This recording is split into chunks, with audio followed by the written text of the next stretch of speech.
What was it like? The children were excited. They were going to take part in a play. It was all about the history of the town. The play was going to be held in a park, and the children had to rehearse their dashing. I hope we don't forget what to do, said Chip. Gran had come to watch the rehearsal. My goodness, she said. I don't believe it.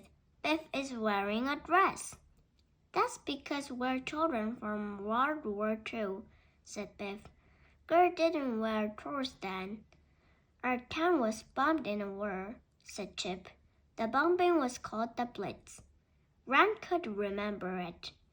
I was only a girl, she said, but I remember the Blitz well. You wore awful clothes like these, said Biff. We have to carry these boxes, said Wilma, but they're empty. They weren't empty in the war, said Gran. They had gas masks in them.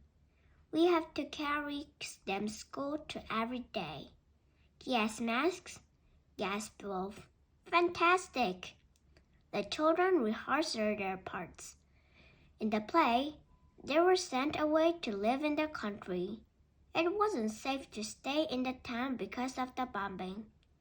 We have to pretend to be upset, said Wilma. Chip tried to pull a sad face. I'm going to pretend to cry, said Wolf. He made a loud noise blowing his nose. Stop it, said Biff. You're making me laugh. The others began to laugh too. We shouldn't laugh, said Wilma. Gran spoke to the children. The war was a terrible time for everyone, she said. It wasn't funny. We're sorry, Gran, said Chip, but it was a long time ago. After the rehearsal, Wolf and Wilma went home with Biff and Chip. Chip thought about the war. It must have been a hard time for children then, he said. It's hard to imagine what it was like, said Wolf. I can't wait to take these clothes off, said Biff. I hate wearing this dress. Suddenly, the magic key began to glow. The magic took the children off on another adventure. It took them back to a street in London. We've come back to the world, gasped Chip. This looks like a scene in our play. They saw a little boy all by himself. I was with my school, said the boy. But I got lost. May I come with you? Suddenly, there was a long wailing sound. That's an air raid warning, said Wilma. It means we're going to be bombed. People began to run. A man shouted at them. Hey, he yelled, get into the shelter. Everyone went into the shelter. Above the shelter, bombs were landing. Everything rocked and shook. I'm scared, said the little boy. So are we, said Wilma. I hope it's safe down here, said Biff. The noise went on for about 20 minutes. Then it stopped. Everything was quiet for a little while. Then the loud wailing noise began. The air raid was over. That was really frightening, said Wolf. The children came out of the shelter. They couldn't believe their eyes. The street had been bombed. There was smoke and dust everywhere. Wilma put her arms around the little boy.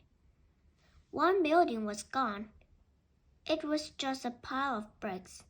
Another building was on fire. Fireman was starting to put the fire out. This is terrible, said Wolf. I didn't think it would be like this. A woman ran up to the children. She took the little boy's hand. Oh, I'm so glad I found you, she said. She looked at the others. You must all have got lost too, she said.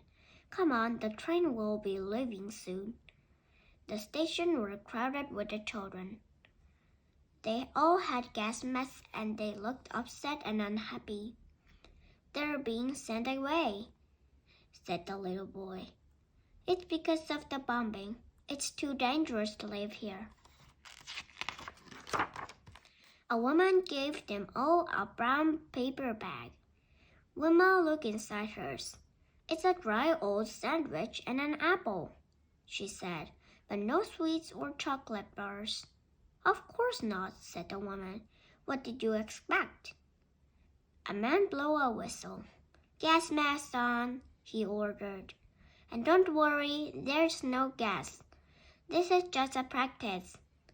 "We don't have gas masks," whispered Chip. "We only have empty boxes." Wolf opened his box. Inside it was a gas mask.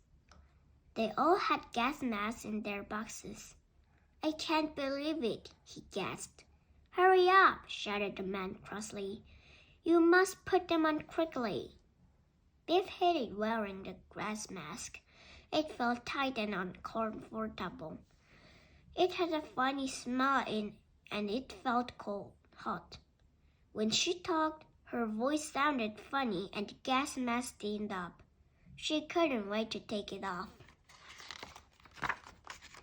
"Ah," said Biff. "That was terrible. It was so hard to breathe in that gas mask." The man blew the whistle again. It was time to get on the train. All the children had to line up. The little boy began to cry. "I don't want to go away," sniffed the boy. "I don't even know where we're going." "But it's not that safe to stay," said Chip. "My mom has to stay," said the boy. Wilma gave the boy a packet of tissue. "I've never seen tissue before," said the boy. At last the train came in. "It's a steam engine," said Wolf. The train puffed out smoke and it made a clanking noise. And it stopped. It gave a loud hiss. Smoke and steam filled the air. The grown-up began to call the children's name out. Then they were told to get on the train. "I don't think our names are going to be called out," said Wilma. "They don't know who we are." Wilma was worried. The man came across to them. "Why aren't you on the train?" he asked. The woman looked at her list. "There shouldn't be anyone left," she said. "I don't know who these children are." We can't leave them behind," said the man. "We can find out who they are later. But we'll have to split them up." "We don't want to split up," said Biff. "We want to stay together." "I'm sorry," said the man. "I don't think you can." "We can't always keep the children together," said the woman. "Not even brothers and sisters." "That's terrible," said Chip. Suddenly the magic key began to glow.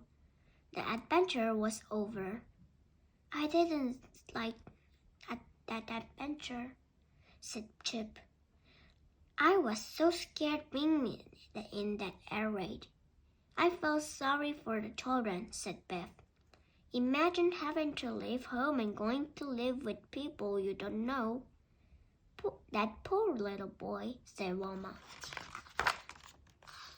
Chip asked Gran to tell more about the war. "I never saw a banana," said Gran.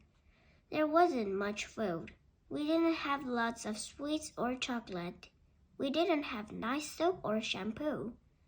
We only had a bath once a week." It was the night of the play.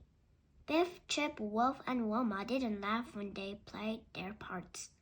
They remembered the magic adventure. They thought out about the children waiting for a train to come in. Gran was pleased with them. "You were really good," she said. Biff told Gran a secret. "The magic key showed us how hard it was in the war," she said. "I'm glad we only had to act it."